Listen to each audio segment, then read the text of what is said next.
और अब special report में बात करेंगे सियासी फसाना बेरोजगार बहाना की।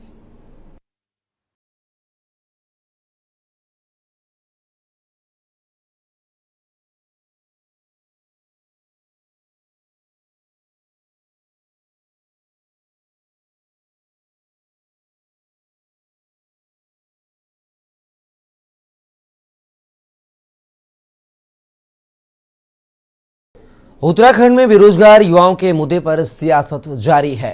कांग्रेस लगातार युवाओं के मुद्दे पर सरकार को घेर रही है। पिछले एक सप्ताह से कांग्रेसी धरना प्रदर्शन के साथ ही सचिवालय घेराव और पुलिस मुख्यालय का घेराव कर रहे हैं।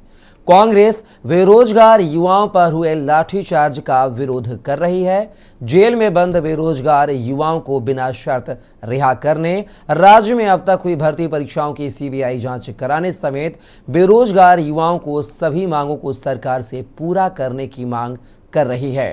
कांग्रेस ने अपने इस आंदोलन को एक सप्ताह और बढ़ाते हुए ब्लॉक स्तर पर आंदोलन को जारी रखने का फैसला लिया है। देखिए हमारी ये खास रिपोर्ट। उत्तराखंड में बेरोजगार युवाओं के मुद्दे पर सियासत जारी है। कांग्रेस लगातार युवाओं के मुद्दे पर सरकार को घेर रही है। पिछले एक सप्ताह से कांग्रेसी धरना प्रदर्शन के साथ ही सचिवालय घेराव और पुलिस मुख्यालय घेराव कर रहे हैं। कांग्रेस बेरोजगार युवाओं पर हुए लाठीचार्ज का विरोध कर रही है। जेल में बंद बेरोजगार युवाओं को बिना शर्त रिहा करने, राज्य में अब तक हुई भर्ती परीक्षाओं की सीबीआई जांच कराने समेत बेरोजगार युवाओं की सभी मांगों को सरकार से पूरा करने की मांग कर रही है। कांग्रेस ने अपने इस आंदोलन को एक सप्ताह और बढ़ाते हुए ब्लॉक स्तर पर आंदोलन को जारी रखने का फैसला लिया है। वहीं बीजेपी का आरोप है कि विपक्ष बेरोजगार युवाओं के बहाने अपनी सियासी रोटियां सेक रहा है। नहीं, वो सब करें। जब बच्चे भूखे हैं, कोई केले खिलाएगा, कोई सेब खिलाएगा, कोई उनको भोजन कराएगा। मरने देगा बच्चों को बिना पानी और भोजन के? हम लोगों को जो सड़कों में बैठे बच्चे हैं, उनको अगर कोई देख रहा है कि भूखे, उनको पानी नहीं पिलाएगा? अगर किसी बच्चे को भूखा देखेगा, उसको खाना नहीं खिलाएगा?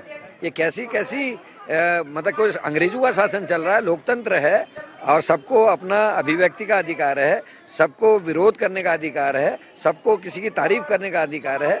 किस हिसाब से? क्या ये होता है लोकतंत्र में? क्या लाठी डंडों की सरकार है?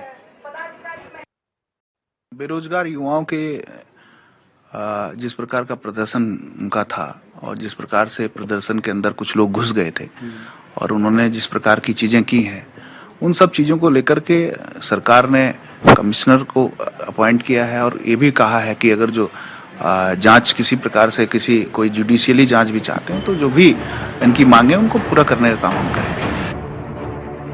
वहीं पुलिस प्रशासन की ओर से पत्थरबाजी की जांच की जा रही है। पुलिस ने पत्थरबाजों की फोटो को सार्वजनिक करने के साथ ही 10 पत्थरबाजों को चिन्हित कर लिया है। पुलिस की जांच में ये बात भी सामने आई है कि बेरोजगारों के आंदोलन के दौरान उपद्रव करने वालों को फंडिंग भी की गई थी। प्राथमिक जांच के बाद पुलिस ने एक संदिग्ध बैंक खातों को फ्रीज कर दिया है। पथराव और उपद्रव के मामले में बेरोजगार संघ के अध्यक्ष बॉबी पंवार समेत 7 की जमानत पर कोर्ट में सुनवाई जारी है। पुलिस ने इनकी जमानत का विरोध किया है और इन पर आईपीसी की धारा 307 शामिल करने की कोर्ट से मांग की है। वहीं अधिवक्ता सुनीता प्रकाश का कहना है कि सरकार बदले की भावना से काम कर युवाओं के भविष्य को बर्बादी की तरफ ले जा रही है, जबकि एसएसपी ने दोषियों पर सख्त कार्रवाई की बात कही है। आप सभी को मैं अवगत कराना चाहूँगा कि दिनांक 9 फरवरी को जो घटना घटी है उसमें जो पत्थरबाज थे लड़के, उनका हम चिन्हीकरण की कार्रवाई कर रहे हैं।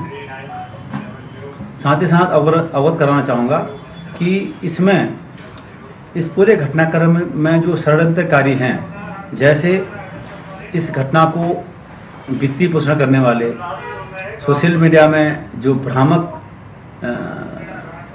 तरीके से अफवाह को फैला रहे हैं, तीसरा जो बच्चों को इंस्टिगेट कर रहे हैं गलत काम करने के लिए, इन सभी षड्यंत्रकारियों को हम चिन्हीकरण की कार्रवाई कर रहे हैं।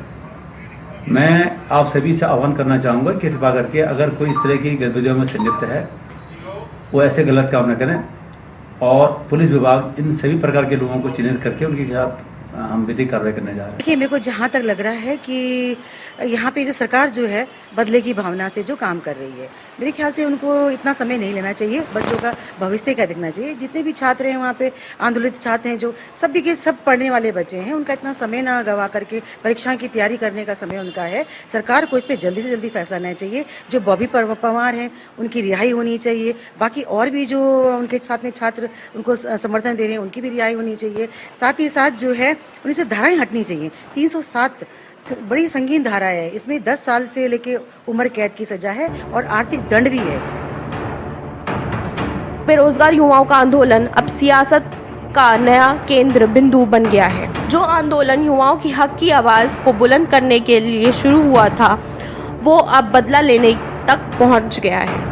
देखना होगा कि आखिर कब उत्तराखंड में इन बेरोजगार युवाओं के मुद्दे पर सियासत थमेगी। आखिर कब उत्तराखंड में भर्ती परीक्षाओं पर धांधली खत्म होगी। क्या धामी सरकार का सख्त नकल विरोधी कानून नकल माफियों को खत्म करेगा, या आवाज उठाने वालों की आवाज को ही दबा देगा। ऐसे अनगिनत सवाल हैं जिसके जवाब का सबको इंतजार है।